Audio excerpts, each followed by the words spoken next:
Chapter 21. Initiation and Threats. Date 33,480, Chalice Theocracy. After the incursion with the rejected one, the High Priestess whispered things to the headmaster, and the headmaster announced for parents to stay while the accepted 100 entered the building. With the newly accepted 100, Aris was fortunate to be amongst them as they entered the building. The ceremony hall rose like a cathedral's heart, its vaulted ceiling disappearing into shadows above.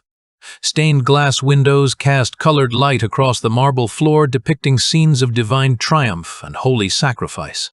Rows of wooden pews faced a raised altar where golden chalices gleamed under hanging braziers. The air was thick with incense and the weight of centuries. Young adults gathered.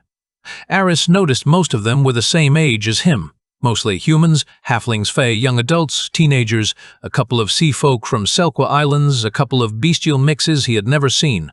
The High Priestess took the pulpit at the center, silence. She cut the talking in an instant where kids had been chatting and getting to know each other. But Aris was watching her. Normally, this time of the initiation is a place for celebration and encouraging words. But the past 4 years changed nothing. Player humans still act like they are entitled. The High Priestess continued. Her rage didn't drop one bit. I'll be brief. We are faced with extinction. Our fate is the target. I see that every parent outside wants their kid to be an official government worker, studying here to lift their status. She hit the lectern so heavy it cracked. Here is not a place to get comfortable. You will either exit this academy as my fate's guardians and protectors, or won't leave at all. Tell all your parents to read our manifesto again. Dismissed. Aris felt the surge of discomfort inside the hall. She wasn't just someone with crazy ideas about her religion, but also had crazy power. I need to be very careful here, Aris thought. Every kid seemed to forget to breathe or swallow. When the High Priestess left the hall with the crackling sounds of her heels, the silence was deafening. Headmaster Kerafa broke the silence. As you can see, the leader of our nation is very passionate. We will expect high things from you. Now say goodbye to your parent, and later boys gather around the east section. Girls gather around the west section. Our chaperones will put you into your dorms. He said in a very soft way, unlike the High Priestess. Aris went outside where Fox and Lyra were arguing about something. That was intense. What happened? The High Priestess was furious and basically threatened us. About? We either become guardians of her religion or die here. Crazy. He said, then turned to Lyra. You brought him here, knowing how crazy that woman is? We already argued about this. The High Priestess won't be here. She just came for opening day. Also, I'll be inside helping him. Inside? Yeah, I found a way in. I'll be an assistant librarian. If you can get in, why put us in danger in the first place? The Fox asked. I did not put you in any danger. You came on your own. There are 5 dungeon trials. They take the kids on. I cannot enter those. Plus, when they take them to trials, I can snoop around. Thanks for everything anyway. Come Fox, let's go to our dorm. Date 33,480, Iron Confederacy. Timmy came skipping back from the inn, notebook clutched to his chest. Found food with bonuses. He announced. Not stats, but useful. Bread with stamina, region stew with vitality recovery over time. Wrote 'em all down. Marco looked up from his planks and charcoal sketches. His face was smudged black hair, messy from rubbing it. Good, we'll take those. Now stop smiling like a bard and help me hold these boards straight. The planks need balance or they'll snap the first time we move them. Sin kept swinging his cleaver in the yard, breath heavy. You two keep drawing and scribbling. I'll be ready. I kinda started feeling each swing, and some really felt good. Demir went to Sin's side. Did you feel any bzuzzet or interference in your vision swinging that? Yeah? Why? Demir didn't answer. Okay, keep working on that cleaver and count how many swings after you feel powerful. And he headed to the forge. His eyes were already on the steel plates stacked neatly in the forge corner. He took them in his arms, set them on the workbench, and called Brovik over. Master, he said, laying out his chalk lines on the plates. I'm making 3 sets. 1 for me, 1 for Sin, 1 for Timmy. Chest greave shoulder plates, simple but solid, not fancy, not fragile. 12 days' worth of work. Bravik's thick brows arched. Year funeral kid. Ye can't master anything in 12 days, and every day ye waste here, ye friends rot in those mines. Demir's jaw tightened. I know, and I have no choice. Whatever comes out of his forge in 12 days, we'll take it into the raid. Bravik stared at him for a long moment, then grunted. Fine. Swing your hammer till your arms fall off. But listen. He leaned in, lowering his voice. I found someone in the city. Old contact. He'll send 5 enchanted jewels in exchange for all the loot you stripped from that goblin party. Marco perked up from across the yard. Jewels? Bravik smirked. Not shiny necklaces, you idiot. Real enchanted slots. Stamina recovery resistance, things that keep you alive. I'll get you something worth carrying. Bravik slapped him on the back hard enough to nearly knock him into the anvil. Stop talking, apprentice. Get to work. The forge roared to life. Date 33,480. Chalice Theocracy. The east dormitory smelled of dust candle smoke and damp stone. The long corridor echoed with the shuffle of boots and nervous laughter as fresh initiates were herded to their assigned chambers. Aris trailed behind the others, Fox padding silently at his side, head low like a common beast. When he reached his designated room, the door creaked open to reveal 6 beds lined in 2 rows of 3, each with rough wool blankets and a single chest at the foot. The runes etched into the walls glowed faintly, shedding a soft white light that never flickered. 5 others had already claimed their beds. All looked up when Aris entered. A broad-shouldered beastkin with wolf ears sat cross-legged on his mattress, wrapping a bandage clumsily around his arm. Beside him, a blue-skinned youth with faint gills leaned against the wall, a crab-like creature perched lazily on his shoulder. A wiry human older than Aris polished a small blade, his face set in grim determination. A halfling boy sat at the end of his bed wincing as he rubbed his ankle. And sprawled half sideways, fiddling with a silver moth familiar, was a fey-blooded lad with a smirk that seemed permanent. Aris hesitated, then cleared his throat. Guess I'm with you lot. The wolf-eared one gave a grunt and nodded. The halfling smiled nervously. The others just watched. Aris dropped his pack on the nearest empty bed. Fox hopped onto the blanket curled up and promptly closed his eyes. You bringing a mutt? The fey-blooded boy teased, pointing. His moth fluttered into the air and circled Aris's head before settling back on his shoulder. He's quiet. He said simply. He won't bother anyone. The wolfkin chuckled low. Better than most people, then. Aris noticed the wounds, the bandaged arm, the halfling's limp, even shallow cuts across the fey-blooded boy's hands. The trials had left marks. I can help with those, he said carefully. I've got a little healing. The halfling perked up immediately. Really? My ankle's been killing me since the maze. Thought I twisted it wrong.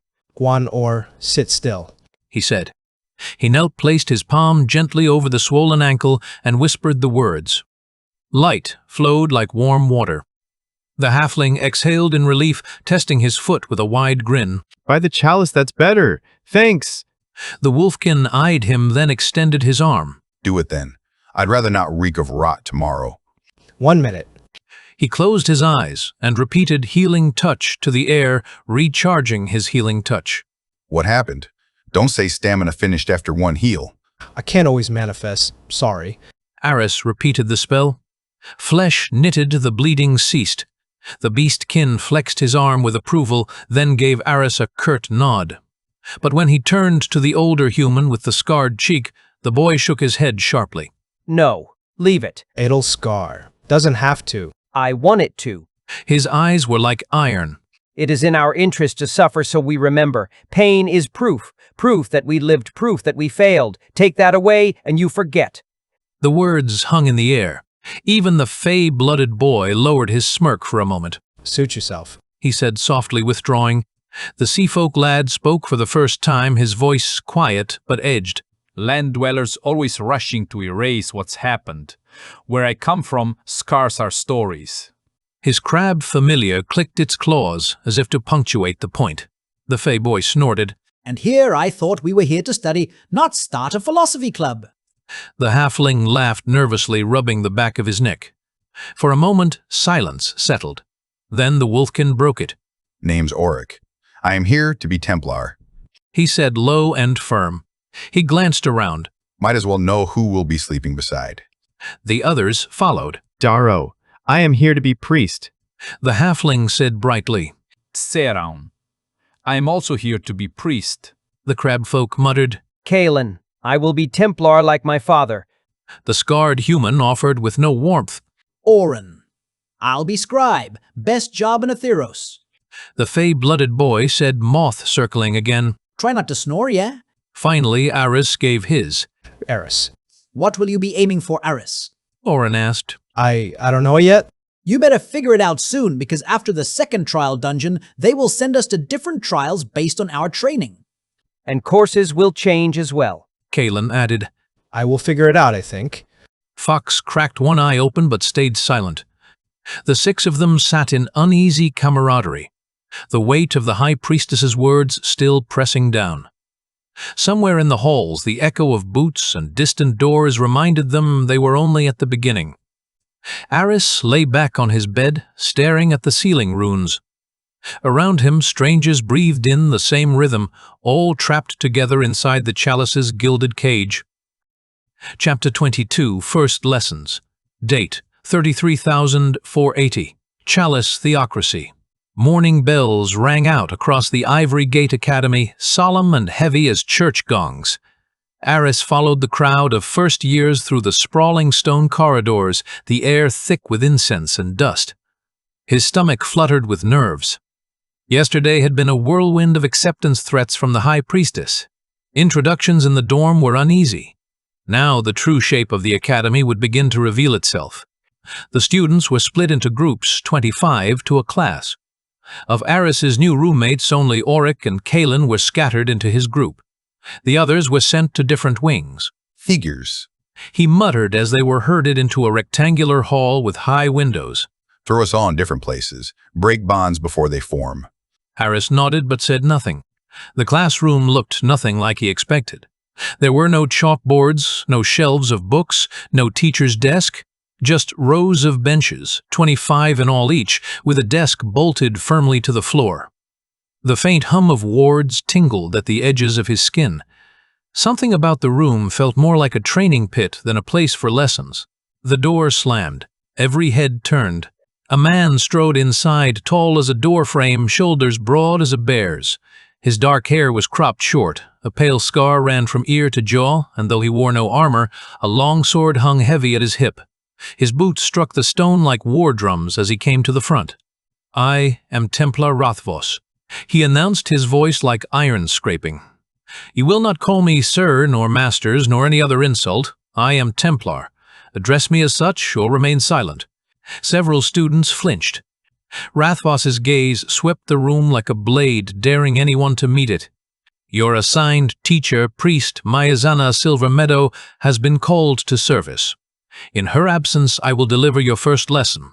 And since today marks your initiation, you will learn the most fundamental skill any Ivory Gate aspirant must master: healing.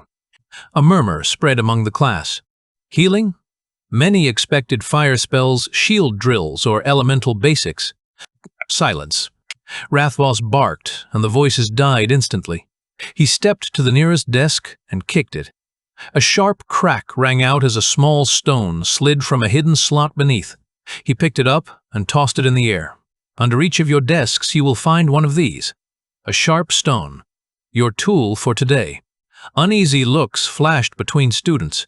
You will bruise yourselves with it, Rothvos continued calmly, and you will heal one another with the proper form. Ivory gates are not raised on comfort. You learn by blood pain and the will to mend what is broken. A boy near the back raised a trembling hand. But, sir, I don't know how to heal. The class tensed. Rothvos's eyes fixed on the boy like spears. First of all, Rothvos growled. Not sir. I am Templar. Second, healing comes from within. You will strike yourselves until you find it. Anyone unwilling may leave now and return to their parents with shame tattooed on their soul. But no one moved. And Olsen various small duration. Quote, he said, again. The room filled with the sound of hesitation, then the first smack of stone against flesh. Students winced, muttered curses, gasped. Bruises blossomed on pale arms, shoulders, thighs. Aris gripped his stone stomach, sinking. This is the Chalice's best academy? He swallowed, then pressed the sharp edge against his forearm and struck. Pain shot up his arm. He hissed through his teeth. Around him, others struggled. Some pressed their hands uselessly against wounds, waiting for light that never came. Others mumbled broken incantations. One boy struck himself too hard and drew blood, crying out before slamming his palm desperately against the cut. Nothing. Auric at least managed a faint glow, enough to close a bruise to half its swelling. Kalen predictably didn't try at all. He struck himself once, winced, and folded his arms. Scars are lessons, He muttered under his breath. Aris's assigned partner was a halfling girl of maybe 16 years round, faced her braid tied with a simple ribbon. Her stone sat untouched in her lap. I can't. He whispered. My father only taught me ice magic. I don't know healing at all. Aris gave her an encouraging smile. What is your name? I am Nevir. Okay, Nevir, it's not about what your father taught. It's about reaching for something already inside. Imagine warmth, not cold. Imagine mending, not freezing. Focus here. He touched his chest. It's like pulling breath out and shaping it with your will. She tried. She struck her arm gently, leaving a faint purple welt. Aris showed her his healing and asked her to heal his hand. She pressed her hand against it, eyes closed, muttering. Nothing happened. She tried again. Still nothing. Don't stop. He urged. It'll come. But tears welled in her eyes. It's not working. I don't feel anything. Aris glanced at Rathvos, who stalked between the rows like a wolf among sheep. The Templar's gaze fell on them. Failing already? Rathvos sneered. Perhaps you should stick to freezing puddles, girl. Her shoulders sank. Aris clenched his fists but said nothing. To speak back would bring wrath. So he healed his bruise for her secretly, his palm brushing her arm under the desk. The purple mark vanished. Her eyes widened, then softened into gratitude. Thank you. She whispered. But you need to learn. The class dragged on like torture. Students struck themselves, failed to heal, struck again. Rathvos corrected form with harsh words, sometimes seizing a hand and forcing it against a wound. By the end, the chamber reeked of sweat and fear. Only 3 students had managed to truly manifest the healing touch. Aris Auric, with his crude half-glow, and one other. A tall, noble-born Fey girl with golden hair named Sliver, who healed as if it were second nature. The rest sat slumped in pain, clutching bruises, hiding tears. Rathvos stood at the front, arms crossed. Huof, Sabbing, and Peoples, he said flatly. Out of 25, only 3 show potential. The rest of you will suffer until you learn.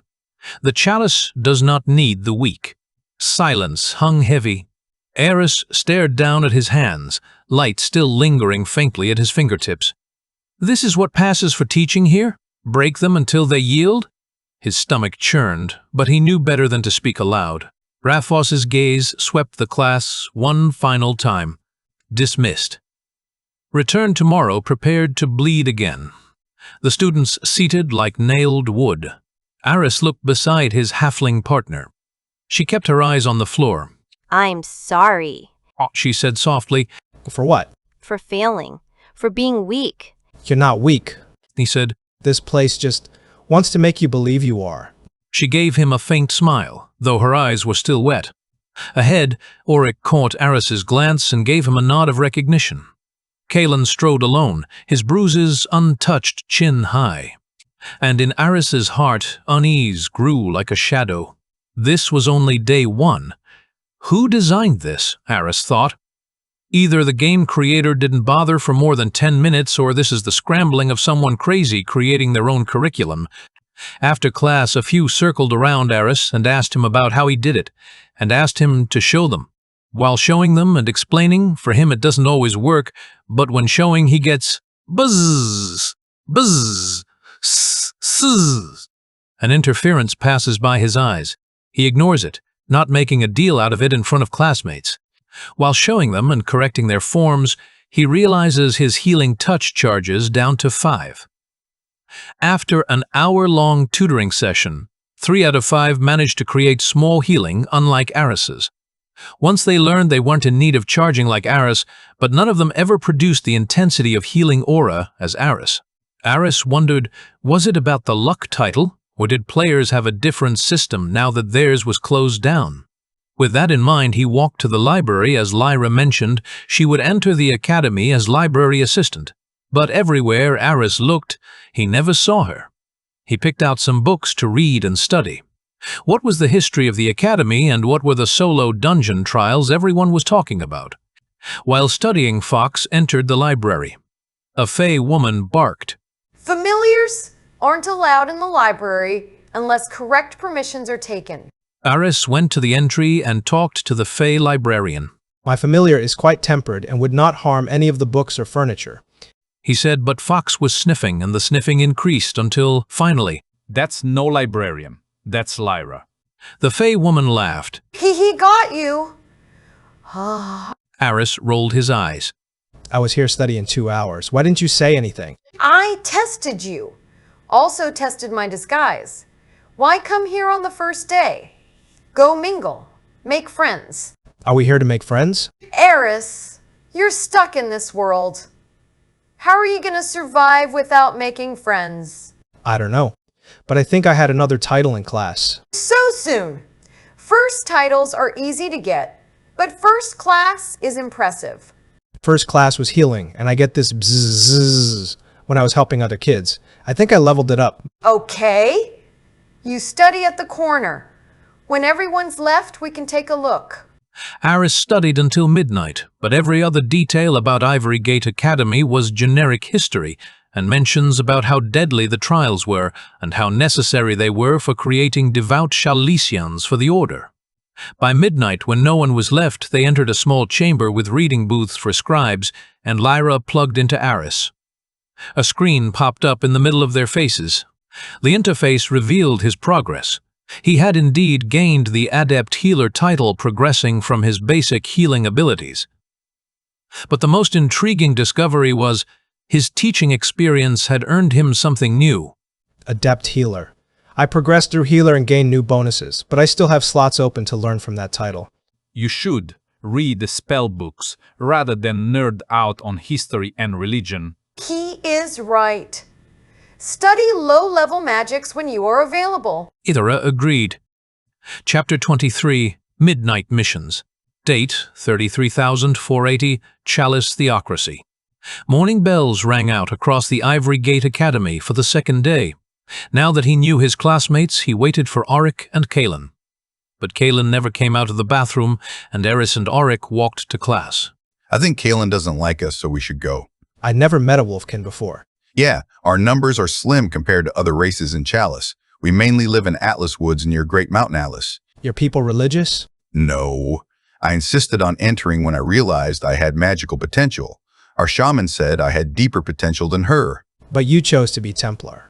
If I become Templar, I could protect our region from Shadowborn attacks. The skill set of Templar counters Shadowborn? I don't know, really. Exactly. Since Shadowborn are on the Council of 11, no one cares or does anything about their atrocities in our region. When they entered class, they saw stacked scrolls. A Fey woman was sitting at the teacher's desk. Students sat behind their desks. The Fey woman appeared to be in her mid-60s, with silver-streaked hair bound in an elaborate bun and wearing deep blue robes that seemed to shimmer with their own light. Her wings folded neatly behind her caught the morning sun streaming through the tall windows. Sit down and stop talking. I am Scholar Kyra Starlight, she announced, her voice carrying the musical quality typical of her race, but edged with authority. Today's lesson is to teach you to study from scripts and attain work ethic. Most of you stopped reading the day you learned reading. Now everyone grab one of the scrolls and one empty sheet. Students started picking up their scrolls one by one.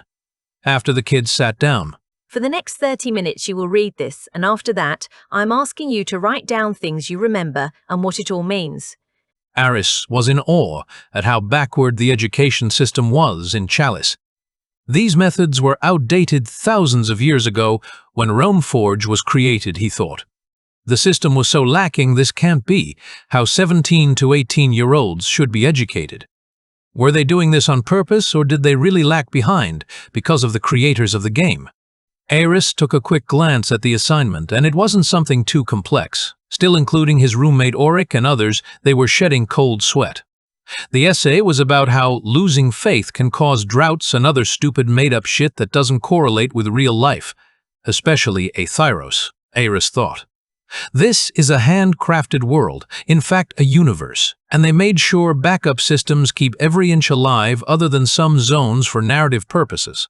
Still, Aris wrote an essay about something he didn't believe and gave it to his Fey instructor. She looked displeased when he handed it in so soon. But when she took a quick glance at the writing, she said, Not bad, young man. You clearly can read and write. Aris bowed his head politely, but inside his irritation simmered. This academy is millennia behind. He headed straight for the library. The grand doors loomed high, carved with runes of binding and secrecy. Inside the air was cool smelling of vellum and candle wax. Lyra was waiting. She grinned when she saw him. I thought you'd be here. She pressed a bundle of slim books into his hands. Beginner spellcraft, gesture patterns, incantations, resonance training. Start with these. Aris flipped the covers, scanning the careful ink illustrations of hand signs and glyph traces. Also, she leaned closer, lowering her voice. I've got a mission tonight. Headmaster's office. I need to see the records inside. And you want me to? Be my lookout, she said, smirking. Just wait in the hall. If you hear someone knock twice on the door, easy. Aris's stomach knotted, but he nodded. All right. Good boy. She winked, then vanished deeper into the shelves. That evening, Aris sat at a library desk with Fox perched on the chair back. He pored over spell after spell, his brow furrowed in concentration. Most were level 1 incantations: cure disease, spark light, purify water miner shield. Useful, but bland. Then he found one. Simple light missile. Described as no more powerful than a strong punch. Aris still smiled. Better than nothing. At least I could strike at range. He practiced the hand gestures until his fingers cramped. He whispered syllables until his throat ached. Nothing came, not even a flicker. You're overthinking it. Magic flows when you believe it does. I'm believing as hard as I can. He muttered. Hours passed. Sweat beaded his brow. He still couldn't spark a mote. When it purrs. Midnight fell. Lyra appeared at the library door, dressed in muted gray eyes, bright with mischief. Ready, recruit? Aris's heart pounded. He tucked his books away and followed her through the hushed corridors. Torches burned low in their sconces, shadows stretching long. She slipped into the headmaster's office, leaving Aris alone in the hallway. His pulse thundered in his ears. Minutes dragged. Then, footsteps. Heavy, deliberate echoing up the hall. Aris froze. Panic clamped down. He raised his fist and knocked twice sharp against the office door. No answer. The footsteps grew louder. Aris knocked again, harder this time. Finally the latch clicked. Lyra's pale hand tugged him inside. Change of plans. We're out. Together they slipped down a side passage, hearts hammering until the night air cooled their faces. Not bad for a first lookout. She whispered, grinning. You'll get better. Aris just swallowed hard and followed her back. By the time he crept into the dorm, the others were already in bed. Why are you always coming back at midnight? Studying late? He hesitated, then shrugged. Kalen snorted from his cot but said nothing. Fox curled at Aris's feet, tail twitching. Aris lay back staring at the ceiling runes again, chest still racing. His first mission was behind him, and he had survived. But as he drifted off to sleep, Aris couldn't shake the feeling that he was being drawn deeper into something far more dangerous than he understood. The Academy's secrets ran deeper than corrupt entrance exams and brutal teaching methods. And somewhere in the darkness forces were moving that would test everything he thought he knew about this world. Chapter 24, Final Preparations. Date, 33,480, Iron Confederacy. Hard hits of swinging hammer left their place to small, intricate touches as Demir completed the rough phase of 3 sets of armor over the past 11 days. He had padded them with leather, and now was charging his mending of the edges and applying fine work to the actual gear. In the meantime, Sin reported getting buzzed from his swings, as did Marco when making a portable house and furniture. He kept complaining. I survived for years, but now that I actually learned something, I have to go on a goblin raid. Brovik came with a basket full of food and a huge glass of beer. Give it a rest, boy. You should eat some. I can't drink right now. I need to finish it today. Tomorrow we are heading out. He said, kept swinging small dabs to the edges. Beer is not for you. That's mine. I am celebrating sending my apprentice to death. He spat out with a chuckle. You never know, we might return with a gift for you. Only gift would be you not bringing refugees. Here are your enchanted jewels. I lied to get these. He placed 4 rings and a bracelet on the table. Demir looked at a glance, but unlike his recent understanding with armor, he could not understand any grade or power of the jewels. Thank you, Master. You've been a lifesaver, literally. Brovik put the basket down and started drinking his beer. After a huge chug, I am not gonna pretend I know anything about military or warfare, so I cannot give you any advice on how to raid that mine. He took another huge chug. I have seen so many of my childhood friends and relatives die in military or adventuring. I just hope you live to tell the tale. He left the basket and departed. Demir ate the last lunch his master brought him and continued his last adjustments on the sets. At night, Marco came with his glasses. He was also beat up. As someone who lived all his life as a game tester, he sure wasn't a woodcarver or builder. But he also persevered and produced something they could carry to their expedition. Are they ready? I didn't want to jinx it before it finished. They are ready. My latest and maybe last work. He smiled. Don't say that. I am sure some of us will live. Oh my, you really outdid yourself. You can definitely make a living from now on with these. Look at yourself. Marco wore his glasses and examined the armor. Chest piece E grade. Durability 12/20 repairable. Rune slot none. Physical protection 10% tier 9. 2 to vitality tier 9. +2 resilience tier 9. They were mostly E-grade, like he guessed now that he increased his understanding whether as game mechanic or being an actual armorsmith. But he also nailed 2 different stats to almost all of the pieces. What surprised him the most was one of the pieces was above his expectations. A piece was D-grade. Chest piece D-grade. Durability 150/150 repairable. Rune slot none. Physical protection 20% tier 8. 5 to vitality tier 8. +5 resilience tier 8. Strike of the hammer 20% chance to get critical hit. 4 years ago no one would be happy with this drop or would have worked almost a month to get this. But here they were celebrating like children. Sin and Timmy saw them jumping up and down and ran to them. What's happening? What are we celebrating? He asked. Timmy already joined the celebration without asking. He was always the jollier, funnier of the twins. Abductions of friends and days as being a slave had halted that for a few days, but hope was on the horizon and with new gears they might actually do it. Is it that good? He asked, pointing at the sets. Sin took the glasses and wore them. When looking at the gear, these are all E-grade with stats, and this is D-grade. Oh my god. You really became a master, Demir. Even though you can't make anything for me, I am excited. Said, Oh, look at these. Brovik brought enchanted jewels. There is something useful for you. Marco took the glasses and examined them. I guess I can take this ring and that ring. He gave back the glasses to Demir, not pleased. I think you should get into jeweler action as well.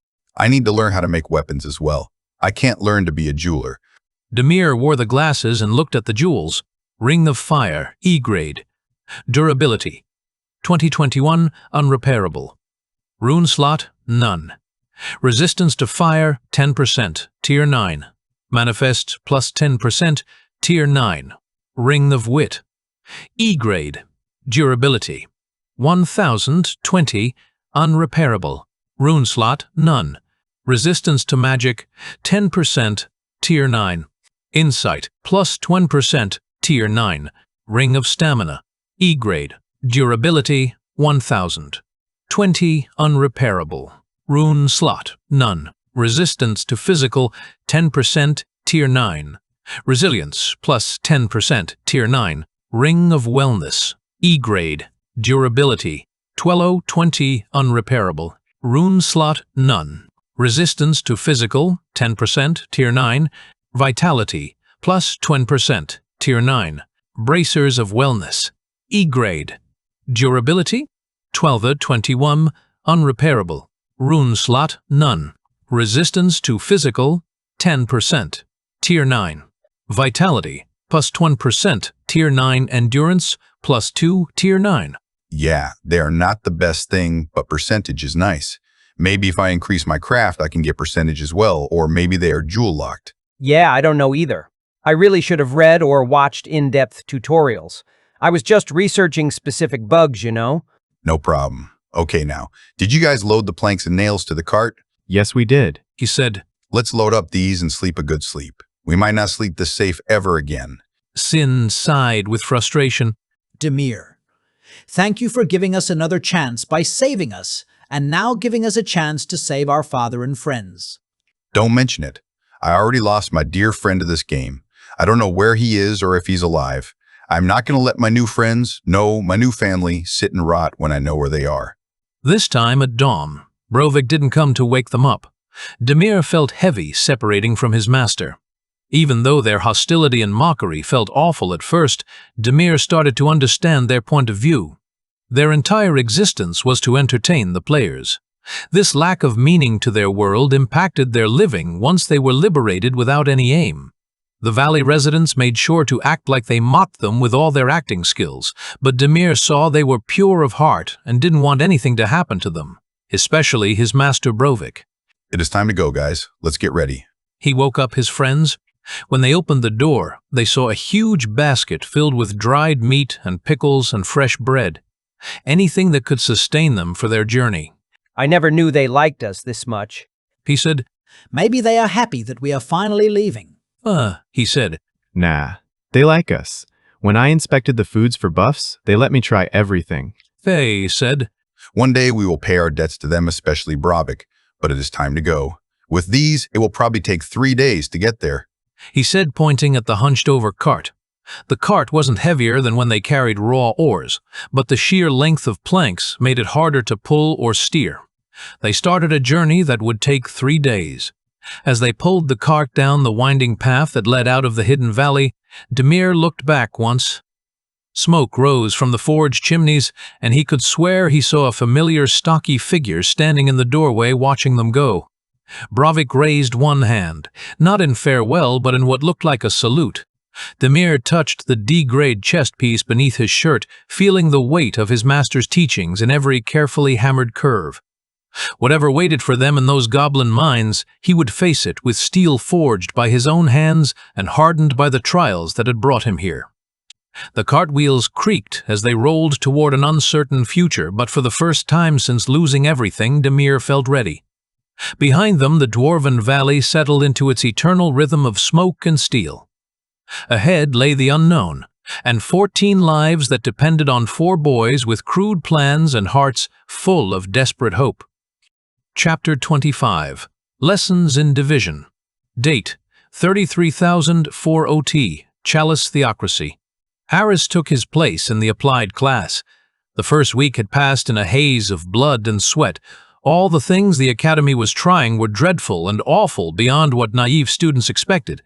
But now, all naivety and friendship amongst ignorant students started to fade away as some teachers started to tutor only based on their race. Halflings, humans, fae, and other minorities started to form their own groups in and outside class regardless of their future alignment. The classroom that had once buzzed with nervous but hopeful chatter now felt divided by invisible walls. Students clustered by species casting suspicious glances across the racial divides. Lyra had explained it the night before, her disguised fae features twisted with disgust. It is intentional. They don't want united friendship amongst anything other than their stupid made-up religion. Aris took his place again where Navir would sit. but she had started sitting with the halflings. Her round face avoided his gaze when he looked her way, though he caught her stealing glances filled with what looked like regret. Only one who didn't bother with the grouping was Auric. The wolfkin sat wherever he wanted, his amber eyes holding a defiant gleam that dared anyone to challenge him. Kalen had already established himself as the humans' leader in the class, his scarred face wearing an expression of cold superiority as he held court among his followers. The classroom door opened with a sharp crack, and instead of their usual Templar teacher Rathvos, a halfling woman entered. She was middle-aged, with graying brown hair pulled back in a practical bun and wearing deep green robes that seemed to shimmer with subtle enchantments. Her eyes were kind but tired, as if she'd seen too much of what this place could do to young minds. Hello, class. I am Maizana Silvermeadow. She announced, her voice carrying a warmth that felt foreign after Rathvos's harsh bark. I am supposed to be your teacher for this year in applied magic. I had complications at the beginning of the semester. I heard from my colleague that he used some unconventional methods. However, his father used him to teach healing. She chuckled with despair, shaking her head. That's not how you teach magic. Templars only know how to apply force, you know. The students shifted uncomfortably, many still bearing faint bruises from Rathvos's teaching methods. Anyway, before we get to class, I have an announcement.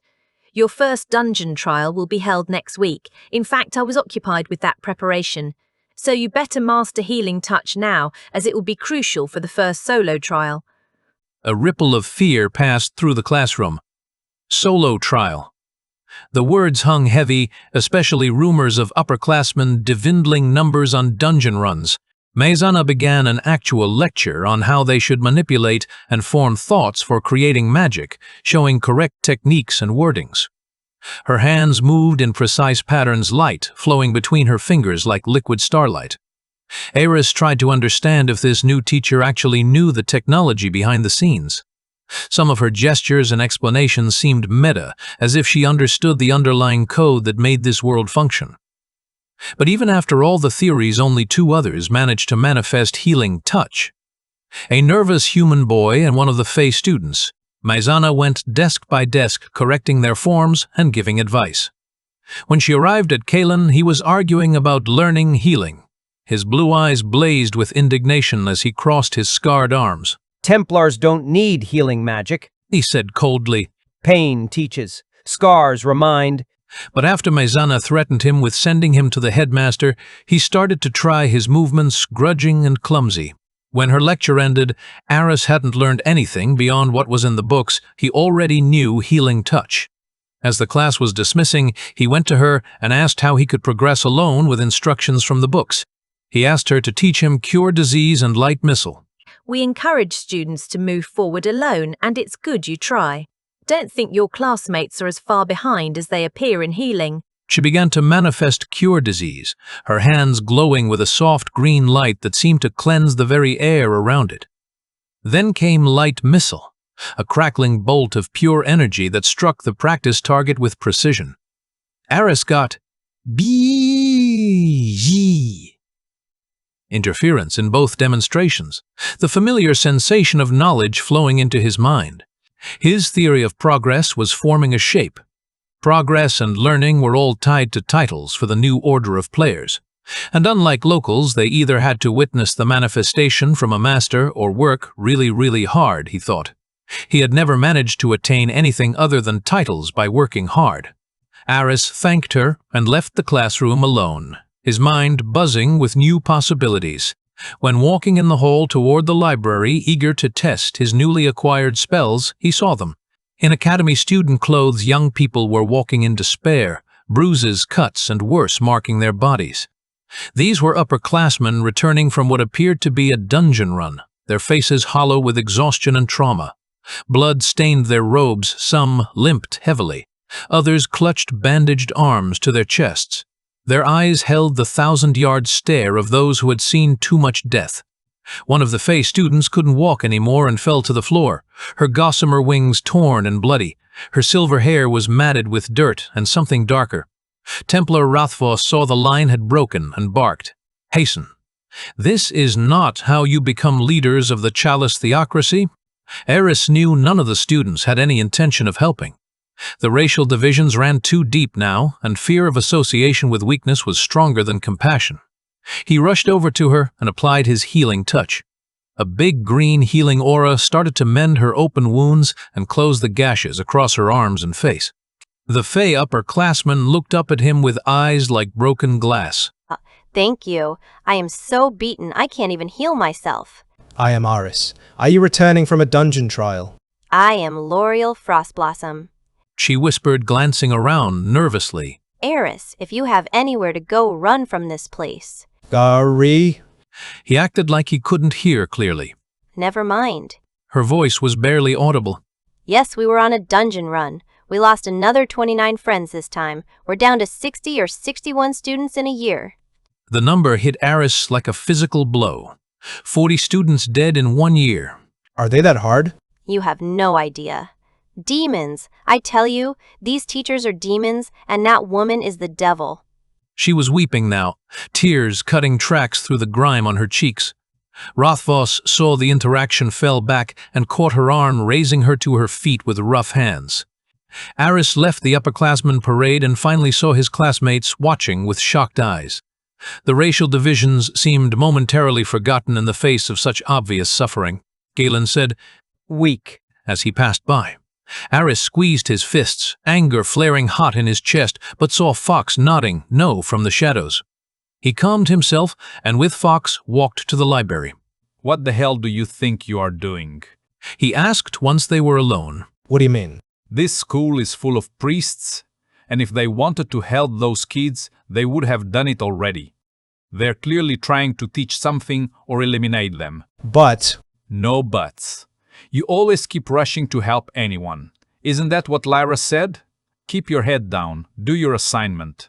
Aris wanted to answer, but everything Fox was saying was true.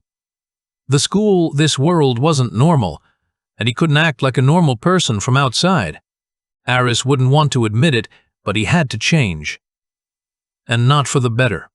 The weight of that realization settled on his shoulders like a lead cloak. In trying to survive this place, he was becoming someone he didn't recognize, someone who calculated the cost of compassion and found it too high to pay.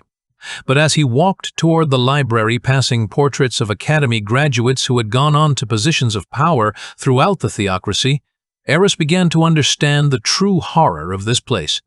It wasn't just that it killed students, it was that it turned the survivors into the kind of people who would let others die. And despite everything, he was still here, still learning their magic, still playing their game. The academy was working exactly as intended. Chapter 26, The Hidden Fortress. Date, 33,480, Iron Confederacy. The road wound like a crooked snake through the mountains, narrowing and widening without reason. Days bled into each other as the cart creaked and jolted over the uneven path. The air grew colder with each climb, crisp with pine and stone. Jagged ridges watched them from above like the spines of sleeping beasts, and gullies yawned at their side, sheer drops where one slip of the cart's wheel might have ended them all. Dust clung to their boots, and the sound of their own trudging mixed with the occasional caw of carrion birds circling in lazy spirals overhead. They walked in silence most of the time. By day, the twins took turns pulling, with Demir at the cart's handles. Marco pushing at the rear, grumbling curses about builders not being meant for mountain roads. His thin frame struggled with the white sweat beading on his forehead despite the cold air. At night, they huddled under makeshift blankets with nothing but the thin crackle of campfires to keep the dark at bay. The nights felt colder, and though no enemy stalked them, every snapping twig in the wind raised their hackles. By the third day, their breath came heavy and their patience grew thinner. The mountain path seemed endless, winding through forests of dark pine that blocked out the sun for hours at a time. Then the land shifted again, the road flattened, and there it was, the black mouth of the goblin mining outpost in the distance. A cluster of crude palisades and torchlight at its edges, shadows moving within, like ants in a disturbed hill. Stop here. He raised his hand. They left the cart tucked behind a bend in the road and moved low, careful not to break the silence. For 10 minutes they crept forward, threading through brush and broken stone until a massive boulder rose before them. It loomed like a giant's fist punched into the ground, its back pressed against a rocky rise, its front open but wide enough to shield them from the outpost's torchlight. The stone was weathered granite streaked with veins of darker rock that caught what little moonlight filtered through the clouds. This spot. He whispered, running his palm over the cold stone. Here we can build it, hidden from patrols near enough to strike. Sin grinned nervously, sweat plastering his blonde hair to his forehead despite the mountain chill. Feels like the game telling us, good job you found the obvious rock. Shut it. It's perfect. He elbowed him hard in the ribs. They dragged the cart closer, wood grinding against earth and stone, and set to work.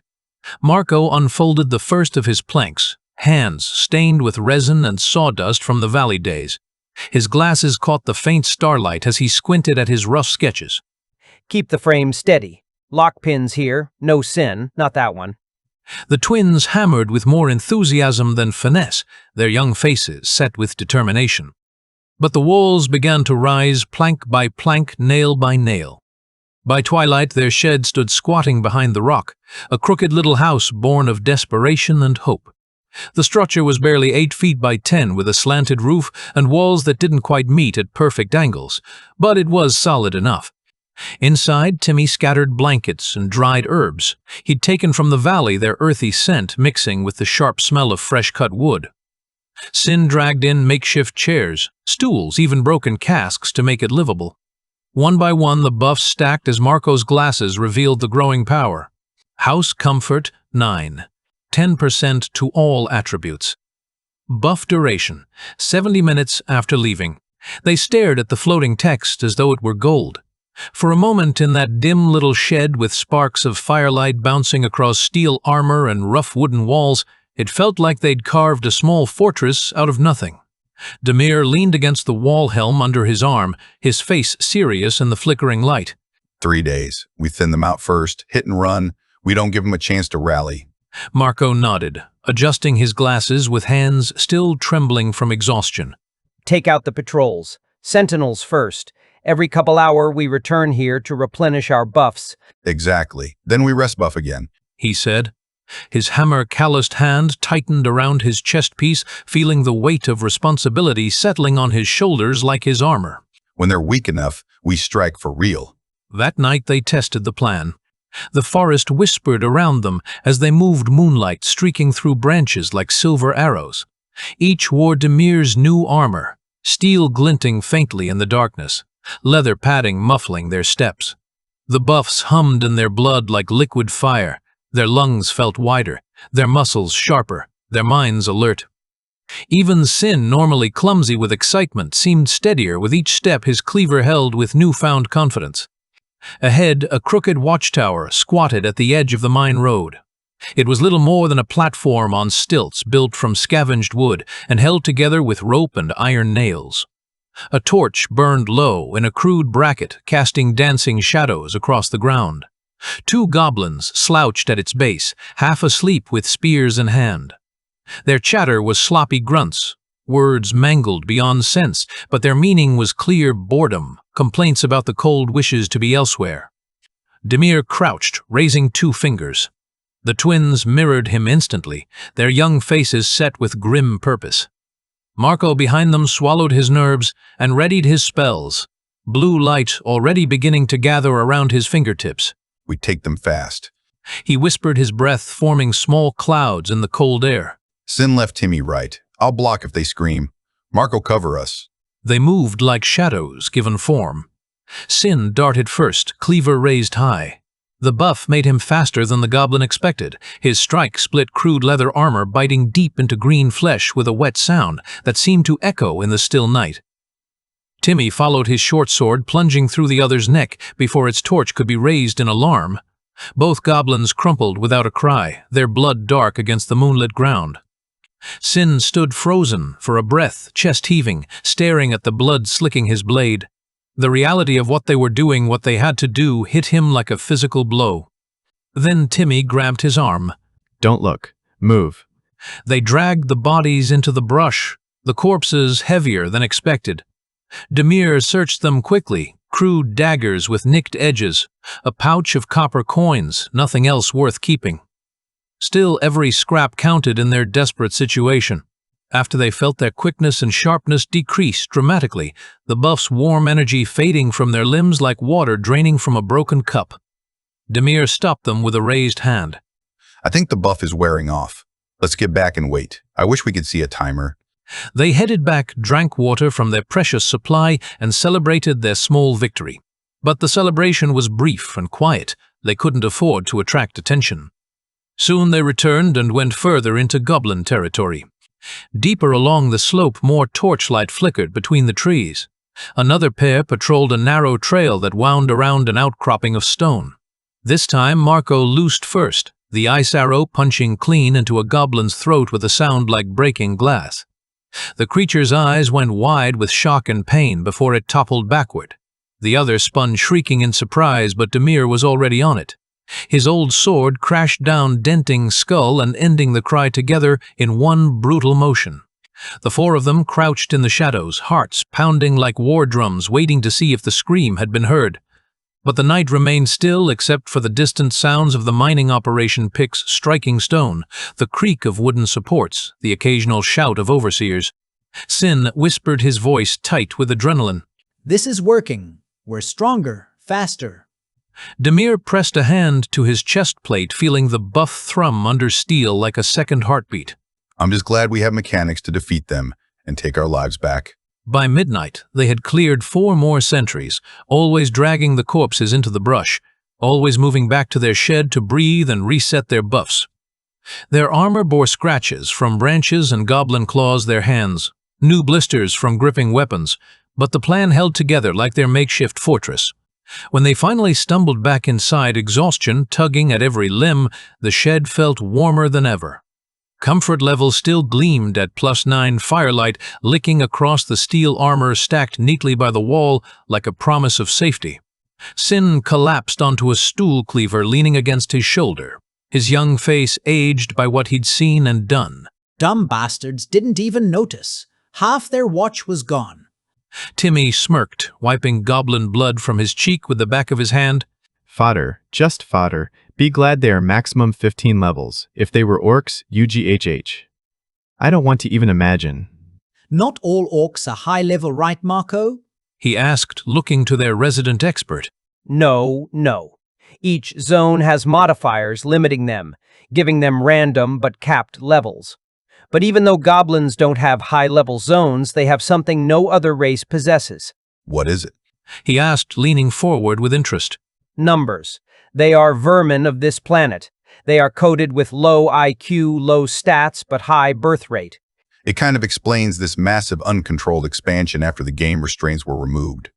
He mused, the pieces falling into place. Demir sat by the doorway, staring out at the dark ridge where the mine pulsed with torchlight and goblin noise. His hammer rested across his knees, heavy but steady, like an anchor in the storm of his thoughts. We take them down. Take all of them down. He said, his voice carrying a hardness that hadn't been there a week ago. Demir whispered to himself so low, none of the others heard his words, lost in the crackle of their small fire. 1 step at a time, 3 days, then we end it. Outside their small fortress, the night pressed close and cold. But inside, 4 young men sat surrounded by the tools of war and the comfort of home, ready to become the hunters this world demanded they be. Chapter 27, Forging Weapons. Date, 33,480, Chalice Theocracy. The bells did not toll that morning. It was their first off day since the initiation, no classes, no drills, just time for students to catch their breath. Most were already hunched over scrolls, practicing gestures or nursing bruises from the week's absurd healing through bruises, lessons that had left everyone sore and bitter. But they also had to learn healing, as it was stated necessary for passing the first dungeon trial. The weight of that requirement hung over everyone like a sword waiting to fall. Aris sat up in his bunk, rubbing sleep from his eyes. The dormitory felt different now, emptier somehow. Oren, the fey-blooded boy who always seemed to have a smirk ready, looked around with a grin that didn't quite reach his eyes. Hey, where's Kalen's stuff? Did he get expelled already? He snickered at his own joke, but the sound was hollow. Arik shook his head, his wolf ears flicking with irritation. No, he's moving. Said he's organizing an all-human dorm room, caught up in the Academy's doctrine. The room went still for a moment. The empty bed where Kalen's belongings had been seemed to loom larger than it should, a physical reminder of how the Academy's poison was spreading through their small group. Nobody commented, but the silence spoke volumes. Aris scowled. That's stupid. What am I saying? He thought. I can't act like a virtuous person in this academy.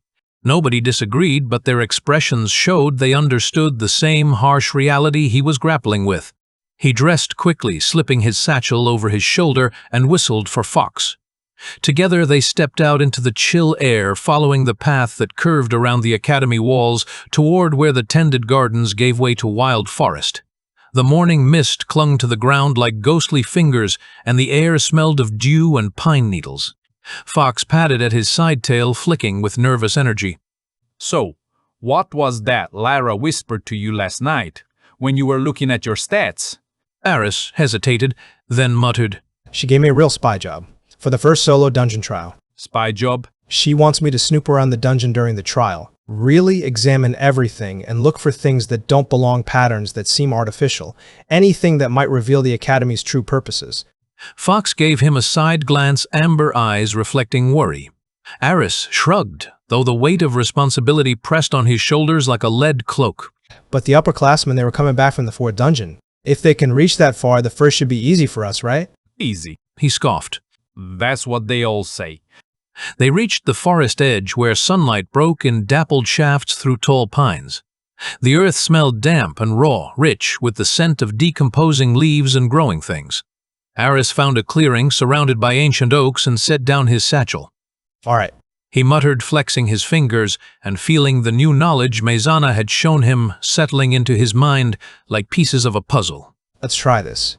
He planted his feet in a stable stance, raised his hand toward a distant tree trunk, and spoke the syllables he'd studied.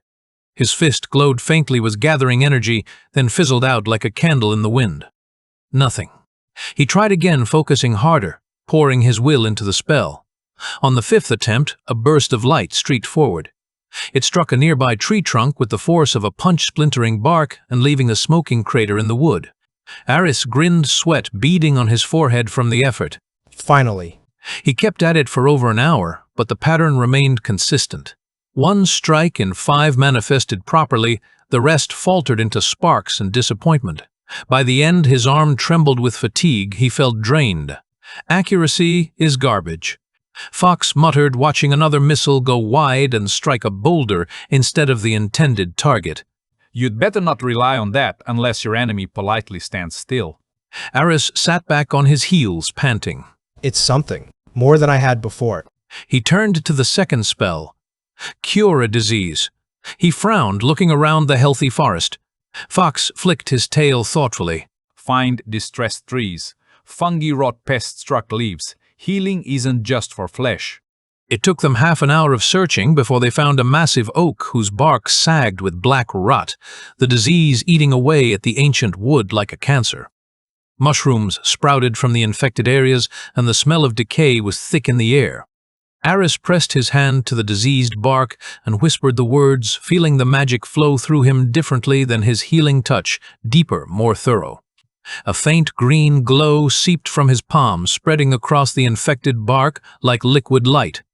Slowly, the mold-blackened patches faded healthy bark, growing to replace the diseased wood.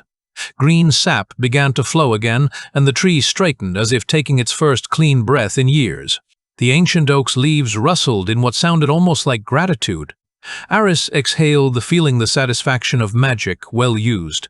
It works. This will be really helpful if anyone has an infection, since there are no antibacterials in this world, right? He turned to Fox. He admitted, though, his tone remained cautious. That one looks like it could save lives someday. Aris practiced until the sun sank low and shadows stretched long across the forest floor. His limbs ached from repeated spellcasting, but he felt sharper, more grounded in his magical abilities. The spells were becoming more reliable with practice, though still far from perfect.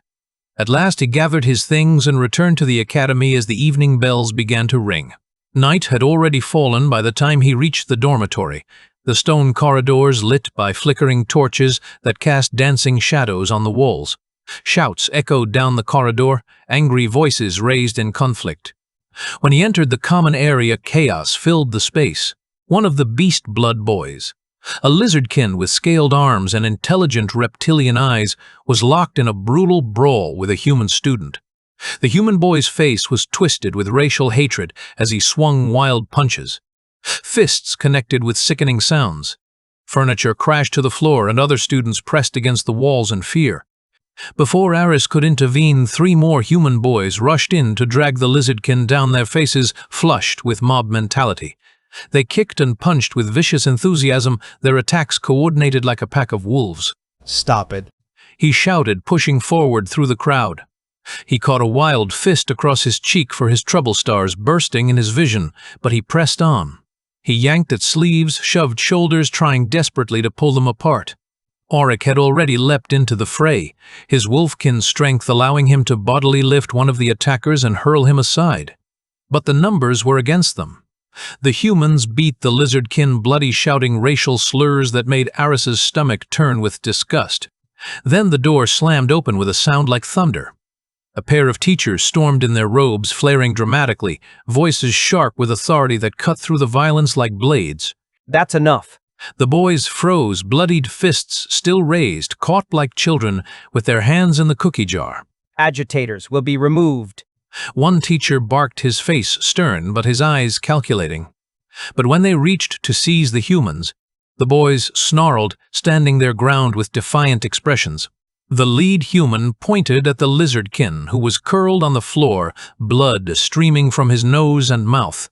The teacher's expression didn't change.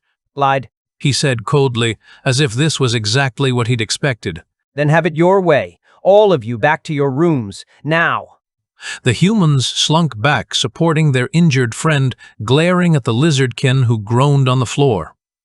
They walked away unpunished, their racial hatred validated by the teachers in action. Aris stared, stunned by the blatant injustice. Why didn't they stop it? They could have stopped it before anyone got hurt. Fox's voice was quiet, bitter with understanding. It's not that they lacked power. They want this. They want to encourage the behavior. Division, hatred. It's policy here. Aris pressed his aching jaw, tasting blood on his lip where the punch had connected. He glanced at Auric, who looked just as sickened by what they'd witnessed. The wolfkin's amber eyes burned with suppressed rage, and in that moment Aris realized with crystal clarity the academy wasn't just a place to train guardians for the theocracy. It was a forge, one that melted away the weak through violence and despair and hammered the strong into weapons the high priestess could use. It broke down empathy, encouraged cruelty, and rewarded those who embraced hatred as a tool. The students who graduated from this place wouldn't be healers and protectors.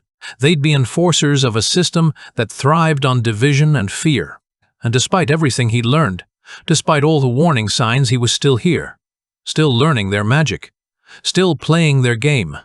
Because the alternative was death, and he wasn't ready to die. The academy was working exactly as intended. Chapter 28, Night Hunters.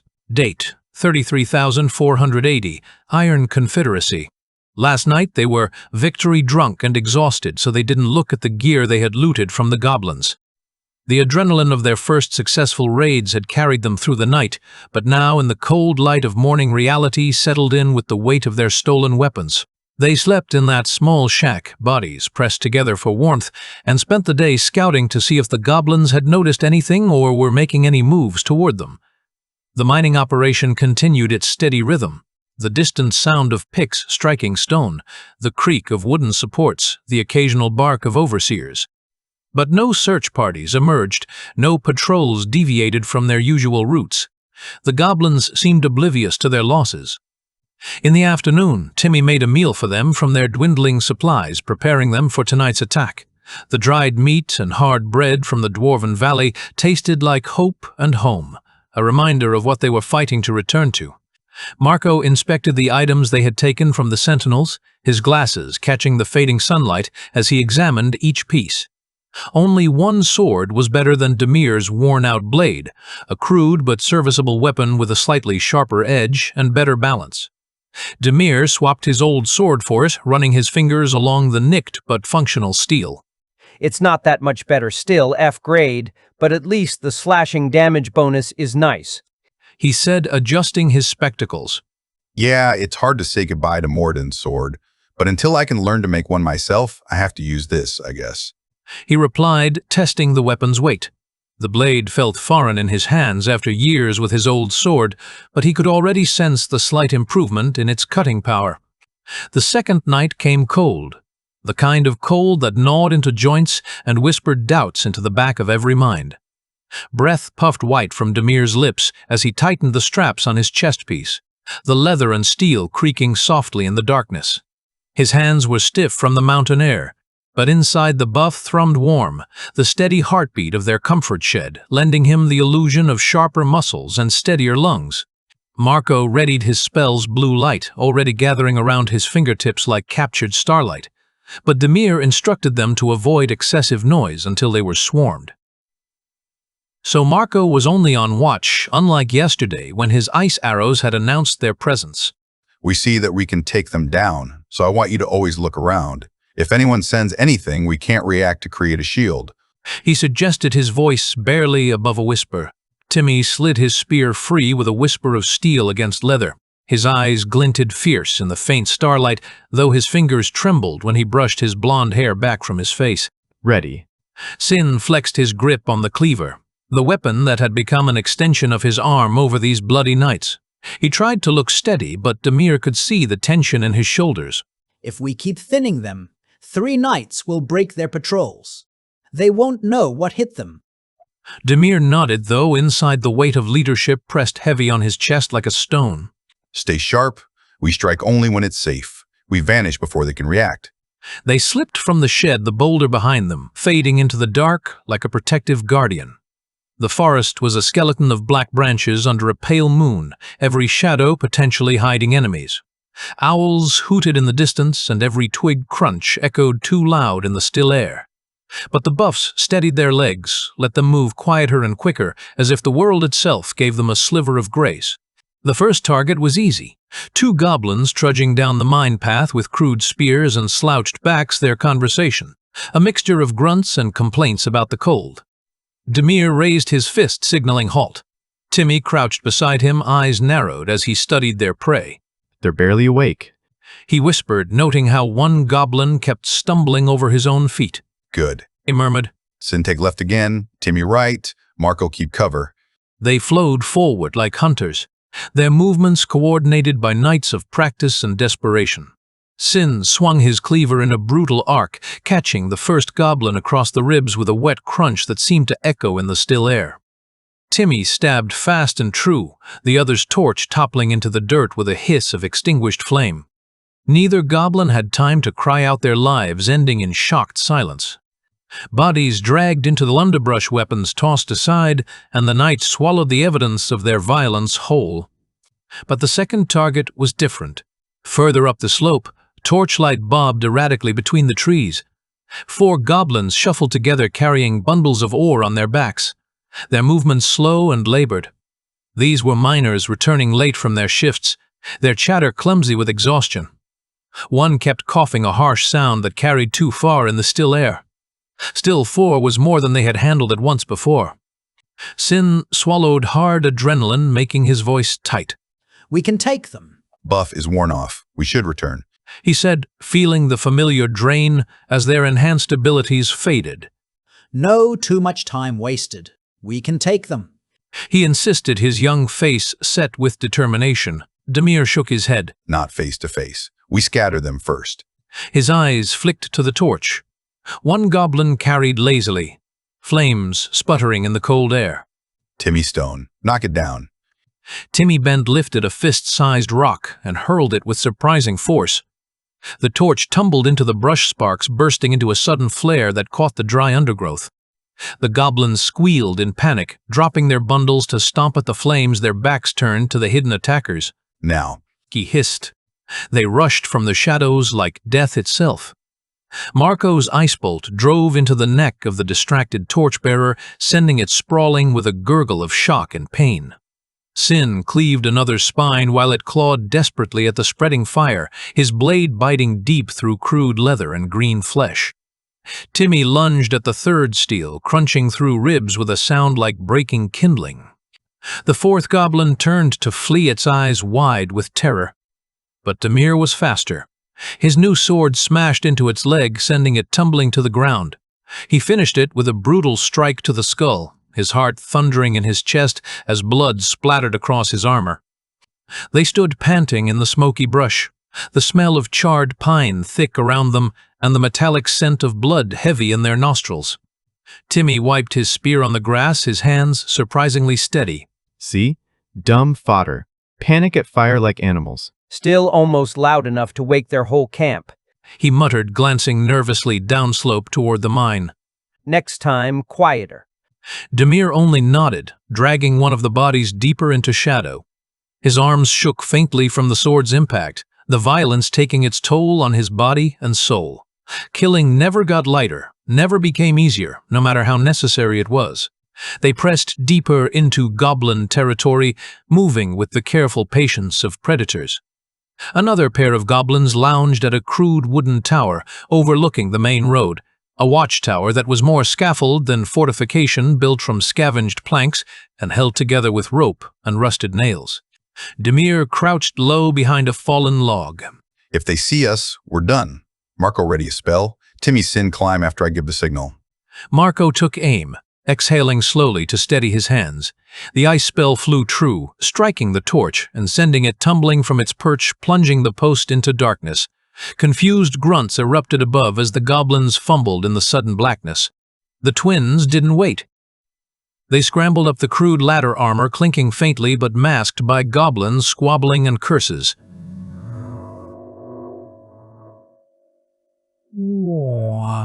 A muffled cry cut short. Then silence. Blood dripped faintly through the wooden slats as Timmy and Sin climbed back down, their faces pale but triumphant in the moonlight. Sin whispered, grinning shakily, "Not so tough when we're faster." Demir gave him a firm nod. Good work, but don't grow careless. By midnight, they had culled more than a dozen goblins, their systematic elimination leaving the mine road emptier and darker. Torch posts stood unlit, patrol routes abandoned, and the night felt somehow quieter, as if the forest itself approved of their work. They returned to the shed for breath and recovery, their armor streaked with dirt and goblin blood, their weapons dulled by use. The buff pulsed stronger as they sat in the comfort's glow, like stepping from nightmare into hearthlight, their bodies remembering what safety felt like. Marco slumped against the wall, glasses sliding down his nose as exhaustion took hold. They'll start noticing tomorrow. Can't be this easy again. Sin stretched his arms, fatigue pulling at his muscles, but his eyes still bright with the thrill of successful combat. Let them notice. They're still fodder. We're hunters now. Timmy leaned his spear against the doorframe, staring at his blood-stained hands in the firelight. The reality of what they'd become was written in the dark stains on his fingers. Hunters. He echoed softer. Feels strange. Demir didn't sit. He stood at the doorway, staring out toward the ridge where the mine torches burned stubborn against the darkness. His armor felt heavier tonight, the weight of leadership and responsibility pressing down on him like a physical burden. The new sword felt foreign at his side, but it was becoming familiar with each life it took. We're hunters because we must be. He said finally, his voice carrying the weight of hard-won wisdom. Tomorrow they'll be angrier, smarter maybe, but they're still goblins, and we'll still cut them down. He looked back at them, his family forged by circumstance and hardened by necessity. Their eyes were hollow but alive, marked by violence but still burning with purpose. One more day, and then we strike. Until then, we keep thinning the herd. How are we going to take that palisade wall? There wasn't one before. He asked, voicing the concern that had been gnawing at all of them. Marco, do you have explosive spells? He asked. One. He replied, uncertainty clear in his voice. Okay, ready that, and... He began thinking, his tactical mind working through the problem. If it doesn't work, then maybe we rely on charged strikes. If Sin and I count our charged strikes and use them on the palisade door, we might be able to break through. We have to break through. Everyone's waiting for us. He said, his voice carrying the weight of 14 lives depending on their success. No one argued with that truth. The night pressed on cold and endless. but the shed held warm with quiet resolve and the promise of violence to come. Tomorrow would bring the final test of everything they'd learned, everything they'd become. They were no longer the desperate refugees who had fled into the mountains. They were hunters, forged by necessity and tempered by blood, ready to reclaim what had been stolen from them. Chapter 29. Unexpected Allies.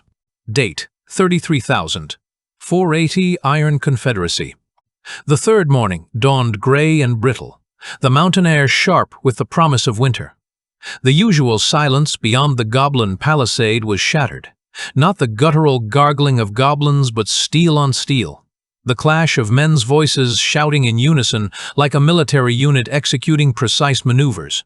Demir jolted awake in their cramped shed, the sound cutting through his dreams like a blade. He grabbed his sword, tugged on his armor with practiced efficiency, and hissed at the others. Up, something's wrong. Sin rubbed his eyes, fumbling for the cleaver that had become his constant companion. Doesn't sound like goblins. His voice carried the confusion they all felt. Marco's face had gone pale, already his game tester instincts screaming danger. He'd spent years listening for the sounds that meant death was coming. That's steel. Organized steel. That's not them. They scrambled from the shed and made for the ridgeline overlooking the outpost, their boots crunching on frost-covered stones. Smoke rose in thin streaks where crude wooden defenses had burned, the acrid smell mixing with something else, the metallic scent of spilled blood. The goblin palisade, nothing more than sharpened logs jammed into dirt, was torn apart like kindling. The defenders were scattered in bloody heaps, their crude weapons no match for whatever force had struck them. And standing there in the dawn light, clean lines and disciplined formation, were humans. A small unit, but trained like soldiers rather than desperate survivors. 6 shield-bearers stood in perfect formation, their tower shields interlocked like the scales of some great beast. 2 archers behind them held longbows with arrows nocked and ready, and at the center stood a woman with flowing red hair streaked with premature gray, her battle-worn robes marked with faint runes that glowed with residual magic. She barked orders in a voice that carried absolute authority, and the men moved with crisp efficiency that spoke of years fighting together. Demir's breath caught in his throat. Who the hell are they? Marco leaned forward, his eyes wide behind his glasses. I think they're insurgents, players, survivors like us fighting back against the system. His voice carried a mixture of hope and disbelief. I've been searching for players like them for 4 years. The weight of that statement hit Demir like a physical blow. Other survivors. Other people who had refused to just lie down and die when the game world became their prison. Are they helpful? Are they good? Marco's answer was hollow, tinged with the cynicism of someone who had seen too much. I don't know. Timmy muttered, his young face grim with understanding. If they blindly charge the mines, they'll kill everyone inside. The slaves are people. Sin's face hardened, his grip tightening on his cleaver. We can't let that happen. Demir exhaled, decision burning in his chest like molten metal. Stay here, I'll talk. He strapped his sword to his belt, tucked his shield at his side, and lifted his helm so his face was clearly visible. Then he climbed down the slope, his heart beating a frantic rhythm against his ribs. He raised his arms, high palms open in the universal gesture of peace. Don't harm me.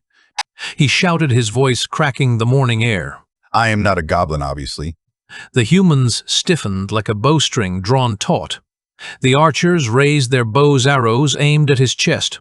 The shield line braced for impact.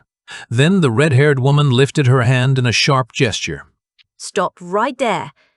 Demir froze, feeling the weight of a dozen eyes measuring him for a grave. She stepped forward, her gaze sharp as knives, her staff gleaming faintly at the tip with contained magic. Behind her loomed 2 men who radiated competent lethality, one in full-plated mail, his shield broad as a door and scarred from countless battles, the other in dark leather that seemed to drink in shadows, daggers at his belt and a short sword at his hip. The rogue slunk close and whispered something into the mage's ear, his words too low to catch. Demir cleared his throat, forcing his voice to remain steady despite the adrenaline flooding his system. My name is Demir Strovan. We've lived here 4 years. Goblins kidnapped my friends. The woman's eyes narrowed, studying him with the intensity of someone who had learned to read lies in the faces of desperate people. I am Thalia, so Demir, you chose today to attack the goblins? On the very morning we launch a campaign? Demir shook his head emphatically. No, we were already preparing. My 3 companions are there. He gestured toward the rocks where Sin, Timmy, and Marco crouched like gargoyles. We've been thinning patrols, ambushing sentries, killing them one by one these last 2 nights. We were ready to strike when we had confidence in our chances. The rogue whispered again, his scarred face animated with whatever intelligence he was sharing. Thalia listened, her expression shifting from suspicion to something like grudging respect, then nodded slowly. My friend confirms it. Goblins dead in the area, their bodies scattered and hidden. You've been working systematically. Her tone carried the approval of one professional, recognizing another. So tell me, Demir, what do you want? Demir's voice sharpened with urgency. There are countless slaves below in the mines. Don't charge blindly. You'll bury them alive or kill them yourselves in the chaos. At that, Marco couldn't hold back. He stepped out from behind the rocks, Sin and Timmy flanking him like bodyguards. Marco's voice cracked with the desperation of someone who understood the larger implications. Can't you see? They've started a mining outpost, smelting ore, trading ingots with dwarves for gear. They're building supply chains, establishing infrastructure. The rogue snorted, his scarred face twisting with derision. Impossible. I played this game 20 years. Goblins don't mine, they don't trade. Nothing in the wiki ever mentioned. Marco cut him off with the fervor of someone who had seen the truth behind the code. Thalia's gaze turned thoughtful, even troubled as the implications sank in. So you're saying they devise expansion plans, establish trade relationships, and employ long-term strategy, not just blind raiding and pillaging? Demir nodded grimly. Correct. Some can spot good gear from afar and try to negotiate with dwarves for it. They're building something that looks disturbingly like a civilization. Before Thalia could respond, a noise rolled from the mine mouth like thunder from a clear sky, deep, guttural gurgling that seemed to shake the very stones. The clink of chains dragging across rock, the scrape of countless boots marching in uneven but determined rhythm, dozens of goblin voices rising in a war chant that made the air itself thicken with menace. The morning light seemed to dim. Thalia's tone snapped cold as winter steel. We'll talk later. For now, you fight with us. Stay to the side. Don't break our formation. She turned, staff raised high like a banner of war. Shields, form line. The 6 armored men snapped forward with military precision shields forming a wall of steel and determination. The 2 archers raised their bows behind them, arrows nocked and ready to sing death. Another mage lifted his hands, sparks already leaping between his fingers like caged lightning. The rogue melted toward the edge of the mine-mouth shadows, swallowing him as if he belonged to them. Demir motioned for his friends with sharp gestures. They scrambled to flank the formation near enough to aid, far enough not to disturb the humans' disciplined line. The ground trembled as the goblins poured out like a tide of green malice. The earth trembled beneath the weight of what emerged from the mine's dark mouth. Demir had seen goblins his entire life, maybe not much in this cursed place, but in other games, snarling fodder dim-witted raiders who lived only to swarm and die in meaningless waves. But the creature that ducked beneath the beam of the mine entrance was no goblin he recognized. It was hulking massive, its skin a pallid green stretched over cords of muscle that belonged on something twice its size. Its jaw jutted forward like a beast's teeth filed into uneven points that gleamed with malicious intelligence, eyes burning with a red cunning that spoke of deliberate design. The creature's shoulders alone seemed wide enough to knock apart 2 men, armor their boss. Marco set his voice tight with the fear of someone who understood exactly what they were facing. Playing this game when your life is at stake is really freaking me out. We're not playing, he replied grimly. Demir's stomach tightened with a cold certainty. He had no name for it, but in his heart he knew this was no accident of the world's natural evolution. This was a design choice, a set piece. A monster slotted into the story by whatever twisted force had warped the game into this nightmare of flesh and blood. Then another stepped out beside it, and this one was worse. Not for its bulk, but for what it represented. Thin, long-fingered its robes stitched together from fabrics looted from men, not beasts. The goblin's spine was straight, its posture composed like a scholar at lectern. A circlet of copper rested upon its brow, and in its hand it carried a ledger bound in leather and marked with symbols that hurt to look at directly. Its eyes were not rabid, but calculating, scanning the battlefield as though already running numbers in its head. It did not look at the goblins, it counted them like inventory. It did not snarl at the humans, it evaluated them like chess pieces. A scholar, a politician, a businessman. Demir's chest grew cold with understanding. Shamans, he could understand priests of their broken gods who raved and threw fire in religious ecstasy. But this meant intent. Strategy. A future beyond raids and slaughter. It meant negotiation deals expansion. It meant goblins thinking like men, planning like civilizations, building like empires. Behind them, the tide rolled. Rows upon rows of goblins filled the mouth of the mine more than Demir could count at a glance. 100, at least, maybe more. Spears and jagged swords lifted in unison, their formation clumsy but present their growls weaving into a chorus that shook the morning air and sent birds fleeing from the surrounding trees. The ground shook harder, and Demir's eyes shifted to the chained figure stumbling forward under a yoke of iron, a troll. Half-giant in size, its hunched form carried a boulder the size of a hut, as if it were a child's toy. Shackles bit deep into its wrists and ankles, chains glinting with runes designed to keep it docile and obedient. The goblins had enslaved a troll and weaponized it, turning one of the mountain's ancient guardians into an instrument of war. And then he saw them.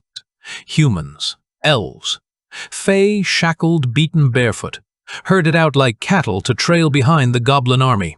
Men and women alike, their eyes dull with despair, their steps uneven from malnutrition and abuse. They stumbled and nearly fell with each tug of the chains that bound them together like a grotesque necklace of suffering. Slaves, some of them his friends. Demir's throat clenched tight with a rage so pure it threatened to choke him. These were the voices he had sworn to rescue. Friends, strangers. It didn't matter. They were the ones who gave meaning to his fight, the reason he had become a killer in the dark. Yet now they stood in the line of fire shields of flesh for their masters, bargaining chips to break any human assault. The goblin army filled the clearing like a rising tide of green death. Their champions at the front, their weapons ready, their slaves in tow like a promise of what awaited defeat. And Demir felt for the first time in years the crushing weight of despair pressing at the edges of his resolve like a physical thing trying to break his will.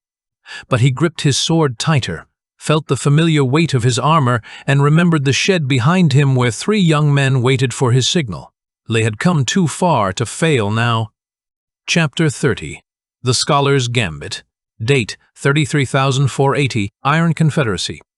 The goblin in scholar's robes stepped forward with eerie composure, its copper circlet catching the dawn light like a crown of false authority. And then, like a knife, twisting into the fabric of sanity itself, it spoke in clear, unbroken human tongue. The gathered fighters froze in disbelief, their weapons suddenly feeling heavier in their hands. I am Kazakh voice of Chief Grofmar. The creature announced its words, carrying the educated cadence of a university lecturer.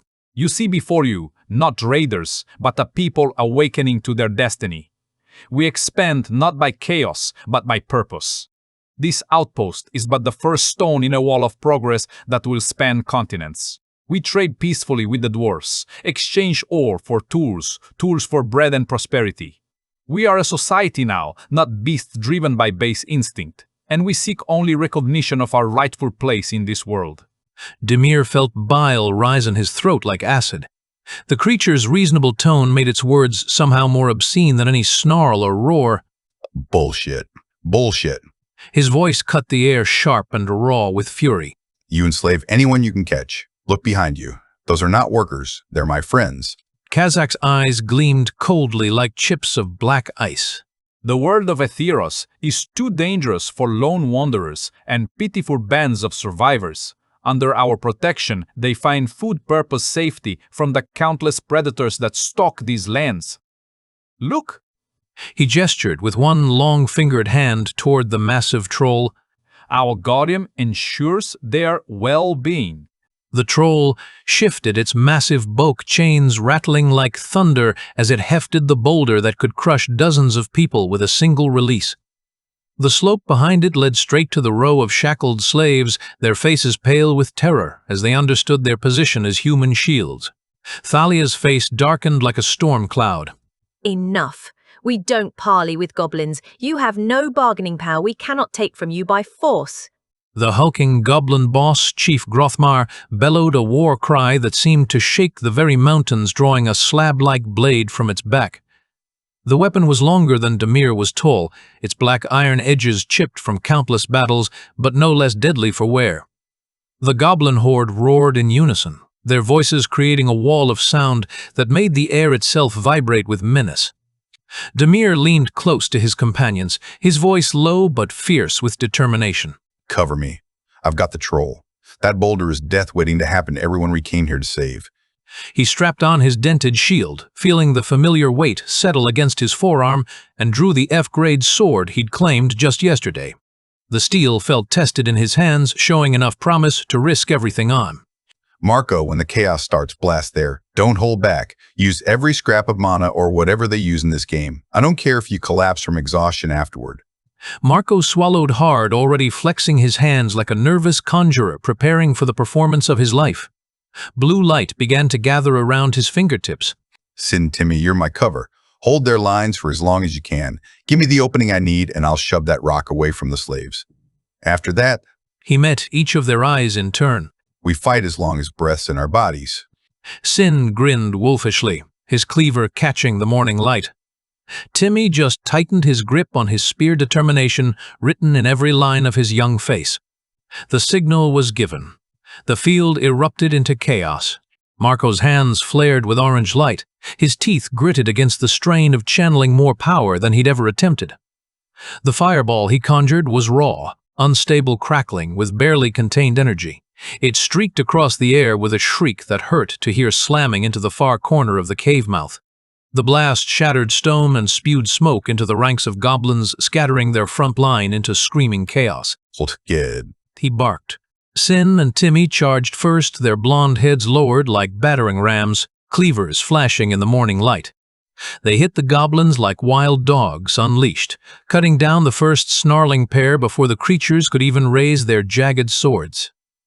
Timmy kicked one in the gut with brutal efficiency, driving it into Sin's swing, and the boy's cleaver split its skull with a wet crack. Demir ran behind them, shield braced the boulder and troll dead ahead. The troll's yellow eyes rolled in confusion and fury, caught between its chains and its instincts. The goblins tugged at its bindings with desperate urgency, urging it forward, urging it to release the massive stone. No. He growled, sprinting harder than he ever had in his life. He met the troll head-on, shield first.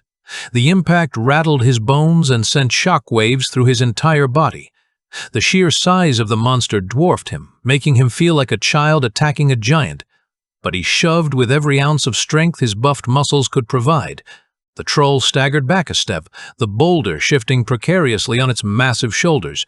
Chains clanged like bells, goblins shrieked in alarm, but Demir pushed harder, planting his boots in the mud and driving forward with everything he had. Not today. With a scream of effort that tore his throat raw, he wrenched his shield under the rock's edge and heaved with strength that seemed to come from somewhere beyond his body. The massive stone tipped just enough to roll away from the slope leading to the slaves, crashing harmlessly against the mountainside and gouging the earth. The slaves gasped in relief, spared from crushing death for now. Bzzz! The familiar interference flashed across his vision, but Demir had no time to process what it meant. It must be shield-related, he thought dimly. But right now he had to focus on counting his charged strikes.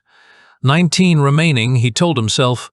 The troll roared and swung a chained fist, the size of a barrel, catching Demir across his shield. The force nearly broke his arm and sent him reeling, but he held his ground through sheer stubborn will. Meanwhile, the battle surged all around them like a living thing. Thalia's shielded men formed an unbreakable line at the cave's mouth, locking their tower shields together in perfect formation. Goblins swarmed against them like waves against a breakwater, hacking and clawing with desperate fury, but the wall held. Behind the shields, archers loosed arrow after arrow into the horde shafts, thudding into green flesh with wet sounds. Thalia herself stood tall like a pillar of fire staff blazing with contained power. She hurled bolts of flame into the mob, each explosion lighting corpses like torches and filling the air with the smell of burned flesh. The assassin slipped in and out of sight like a ghost, his twin daggers leaving streaks of red as he gutted goblins along the flanks. Every time one of the creatures thought him vulnerable, he vanished into shadow only to reappear behind them with steel sliding between ribs. Marco, drained from his massive fireball, stumbled back toward the rocks, gulping for air like a drowning man. But he lifted his shaking hands again, conjuring sparks bolts, anything to scatter the goblins pressing too close to their thin defensive line. Timmy guarded his flank with fierce determination, his cleaver biting deep into anything that breached their circle. Sin fought like a storm given human form, laughter wild on his lips despite the desperate situation. His blade rose and fell in deadly rhythm, his boots kicking dirt into goblin eyes, his strikes fueled by the raw high of survival against impossible odds. Come on. He roared, his voice cutting through the clash of steel. Is this all you've got? E12, Demir muttered to himself as he counted another for a charged strike on the troll. His fight with the massive creature grew more desperate with each passing moment. The beast swung its chains like whips, each strike shattering ground and stone where Demir had stood a heartbeat before. He dodged, ducked, slammed his shield into its legs, hacking upward with his sword whenever he saw an opening. The steel bit into flesh shallow cuts compared to the monster's bulk, but it was enough to bleed it, enough to weaken it slowly. Eat left. A goblin darted toward the slaves with a knife raised murder in its red eyes. But Demir broke free from the troll long enough to slam his shield into its skull-crushing bone and brain before it could strike down the defenseless prisoners. The tide pressed tighter around them all. The goblin boss finally moved, and when it did, the earth shook. Its massive blade cleaved through Thalia's shield wall in a single stroke, sending one of her men flying backward with his chest caved in. The boss gurgled a war cry that made the mountains echo every step, shaking the dirt beneath their feet. What the hell is that thing's level? One of the remaining soldiers shouted. Shut up and stand strong, you idiots. She countered flames swirling around her like a living tornado. She unleashed her power in the giant's path, fire washing over its armor in waves. But the brute kept coming, smoldering but undeterred, its red eyes fixed on her with murderous intent. The assassin darted in like a striking snake, scoring deep cuts along the giant's side with his twin daggers, then leaping away before the monster's backhand could smash him flat against the rocks. And through it all, Kazakh the politician goblin stood behind the horde, untouched by the violence, watching and recording.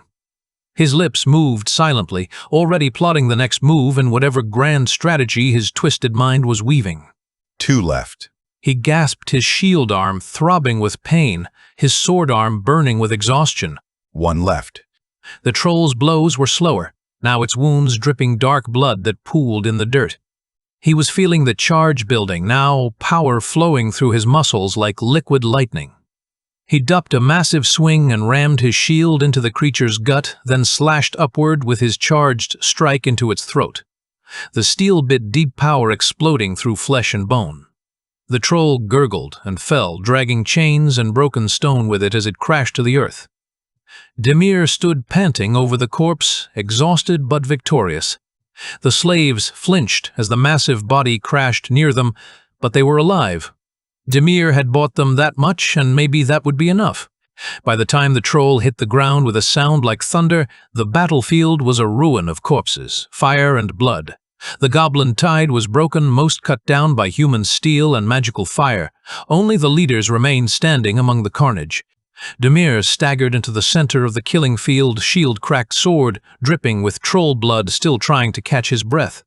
Around him, only a few figures still stood in the smoke and ruin. The goblin boss, Grothmar, massive blade in hand, its armor scorched but intact. Thalia, her staff blazing with barely contained power. The assassin daggers slick with gore, moving like death itself. Thalia's armored commander dented but unbroken, his shield raised. And Demir himself, armor-battered breath, ragged but still standing. The rest was silence, broken only by the crackle of dying fires and the moans of the wounded. The final confrontation was about to begin.